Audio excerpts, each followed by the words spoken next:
बरजला कन्स्टिट्युएन्सीनि बिसिं खबजानाय गोरखाबस्ती आमचे तंनाय नारायण देबनाथनि नग लाई थानाय विधानसभा चौबारिनि यागुल थेमराम रगबाय चप्रब जागमानि आबहायकेन चा सालब थेमराम रगबाय हर फुनांगै रोजाखा बिनि नग बिनि काशनो सामुं चाया ब खरकसा सीपीएम नि अंगै सामुं खायमानि ब एक्स आर्मी तंगमानि लाई थानाय विधानसभा चौबारिनि यागुल थेमराम रगबाय आसुमसा फायै चप्रब जाखाब आबनि यागुला चा साल हर हायनुहाय थेमराम रगबाय फायै बिनि नगन हर फुनांगै रोजाखा आबनि बागै अकक्तमान मानै बिनि नग थां सगैखा अक्ति साल सीपीआईएम हास्ते कमिटिनि तांफां तै एलओपी जितेन्द्र चौधरी न खबै एमएलए सुदीप सरकार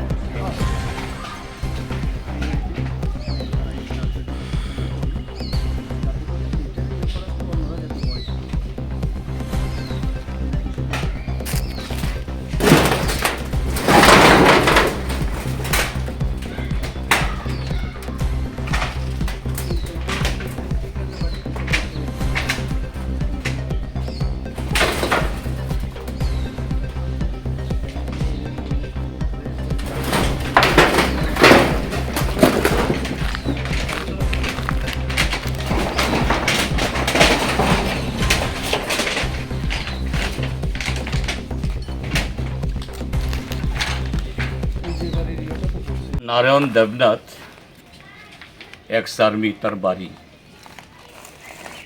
এবং এই বাড়ির উপরে হামলা হচ্ছে 2023 বিধানসভার আগে থেকে এবং ঠিক তার পরবর্তী সময় থেকেই আরও বেশি করে। নারায়ণ দেবনাথের দোষ হল সে সিপিআইএমের সমর্থক এবং এটা 2023-এর বিধানসভার পরপরেই নির্বাচনের পরপরেই তার বাড়ি পুড়িয়ে দেওয়া হয়েছে, এই যে এদিকটা সবটাই, এবং কিচ্ছু নিতে পারেনি এবং এখনও সে ঘর ছাড়া। অপরাধীরা সমস্ত এলাকার একজন খুব প্রভাবশালী নেতা, বিজেপির বড় সাংবিধানিক পদে গেছেন এখন, তার একজন শ্রীমান তার সাথে যুক্ত। তো এইভাবেই গোটা এলাকাতে এই অরাজকতা তারা চালাচ্ছে এবং এটা 2023 বিধানসভা নির্বাচনের আগে থেকেই তার উপরে আক্রমণ। কেন সেই এলাকাতে সিপিএমের হয়ে কাজ করে, জনগণকে সংগঠিত করে। নারায়ণ দেবনাথ তার উপরেই আক্রমণের ঘটনা ভারতের প্রধানমন্ত্রীকে জানিয়েছেন এবং এক্স আর্মি হিসাবে আমাদের সেনাবাহিনীর সর্বোচ্চ যে আধিকারিক তাকে জানিয়েছেন এবং প্রধানমন্ত্রী অফিস থেকে, সেনাবাহিনীর একদম সর্বোচ্চ অফিস থেকে ত্রিপুরা সরকারের কাছে, ত্রিপুরা আরক্ষার যে তৎকালীন যে ডিজি তার কাছে চিঠি এসছে যাতে এই ঘটনাটা সুচারুভাবে সঠিকভাবে তদন্ত হয় এবং অপরাধীরা যাতে ধরা পড়ে এবং তার উপরে এরকম যে আক্রমণ হচ্ছে উপর্যুপরি এটা বন্ধ হয়। কিন্তু দুর্ভাগ্যের যে ভারতের সেনাবাহিনীর সর্বোচ্চ যে আধিকারিক তার অফিস থেকে নির্দেশ আসার পরও এবং ভারতের প্রধানমন্ত্রীর অফিস থেকে আসার পরও ত্রিপুরার যে সরকার, ত্রিপুরার আরক্ষা দপ্তর তার নিরাপত্তা বিধান করতে পারেনি।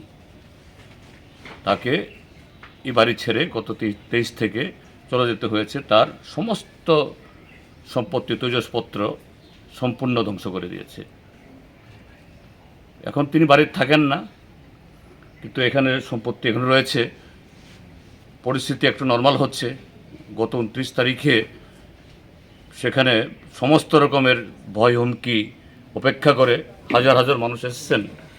বুঝতে পারছে এই সমাজ বিরোধীরা এবং তাদের মাতব্বররা দিন বদলাচ্ছে, কাজেই মানুষকে সন্ত্রস্ত করার জন্য আবার গতকাল রাতে আগুন লাগিয়ে দিয়েছে।